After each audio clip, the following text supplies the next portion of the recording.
Hello all, welcome to Mindoclo YouTube channel episode 10.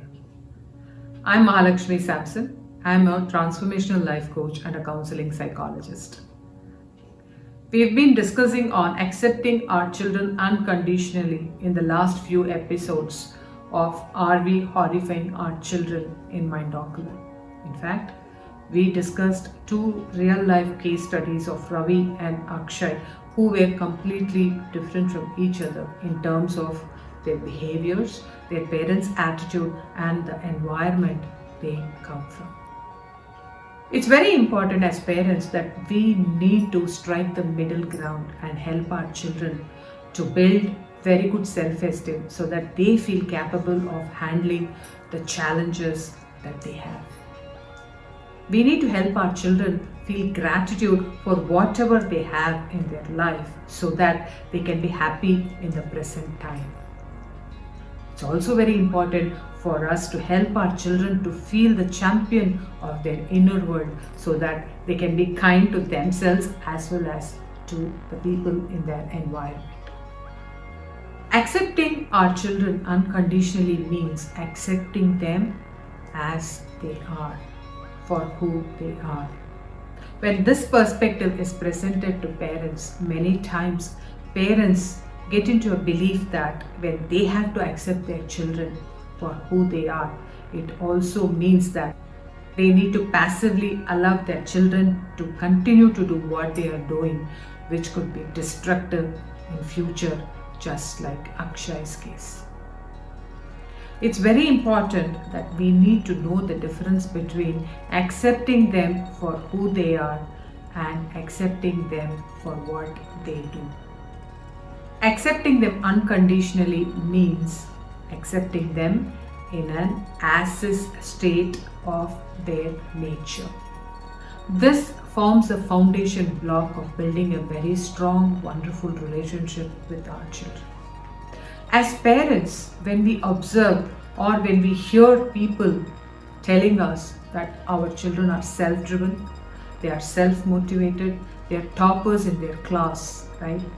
We become very happy and we accept them immediately when we hear all that. It may also include external appreciation, like they are very beautiful, they are very handsome, they are very smart, and all those things. But accepting them unconditionally is deeper and beyond that. Not every child can be self-motivated or self-driven or a topper in the class. So we need to accept them for who they are. Means if they are very quiet, we need to accept them. If they are very rude, we need to accept them. If they are very stubborn, then we need to accept that also. Sometimes our children can misbehave. Sometimes our children can lie in stressful situation. Sometimes our children can be a follower, or all the time they can be follower, not a leader. And also our children can fail in all the subjects all the time. If we get ourselves ready to accept them as who they are, then that is unconditional love. When parents tell me that it has become very stressful and it just appears to them as an Himalayan task to handle their children, I suggest parents of normal children, whose children are normal physically and mentally, right, to visit and interact with parents who have children with special needs. Their children can be slow learners, their children can be physically challenged, mentally challenged, or both. In fact, you'll be very shocked to observe that the challenges these parents have is ever growing all the time throughout their life. And many times their life will have episodes of trauma where they will feel helpless and powerless to change what is happening to their children, to change the reality, which is not possible. Such trauma and such challenges are something beyond our imagination. I would call such parents warriors, and many times it is the mother who fights everything around the child. and the mother has challenges in handling her emotions. Her mother has got challenges in handling the society, the expectations of the society, and the mother also has challenges of understanding and keeping up with the reality.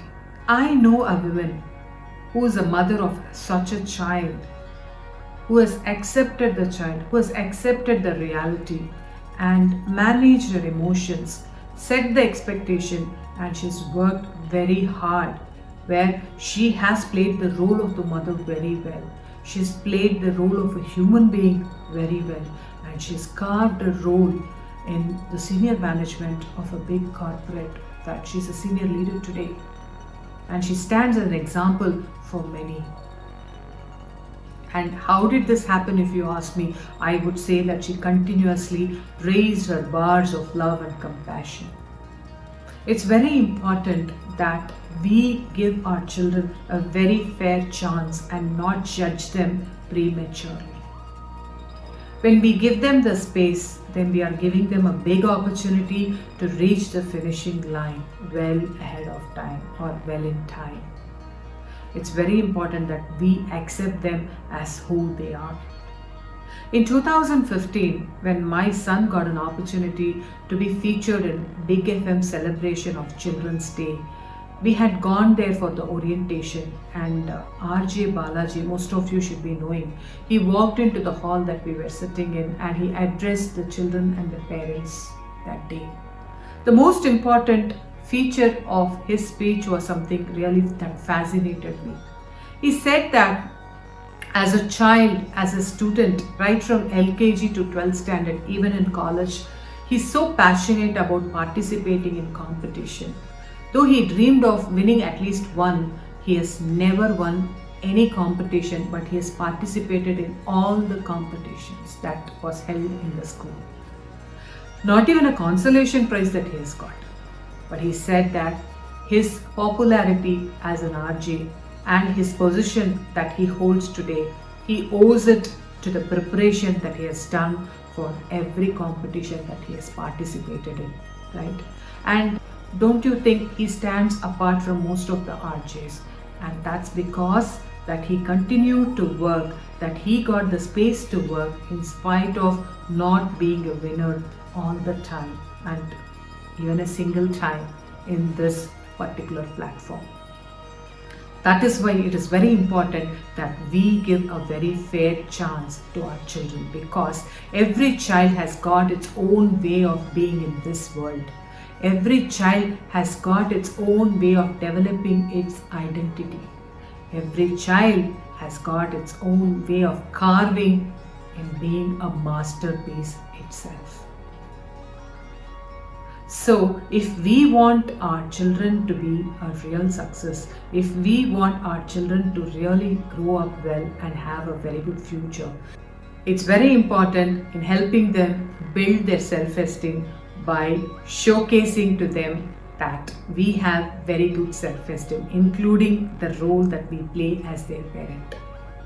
It's very important that we help them feel gratitude by showing them the gratitude that we have for all the things that we have in life, most importantly for having that child in our life. It's very important that we help our child to become the champion of their inner world by being the champion of our own inner world, which is very, very important, right? Stephen Covey, the author of 7 Habits of Successful People, says that the most important decision an individual can take in his or her life is whether he or she is living in a safe and good environment or unsafe and bad environment.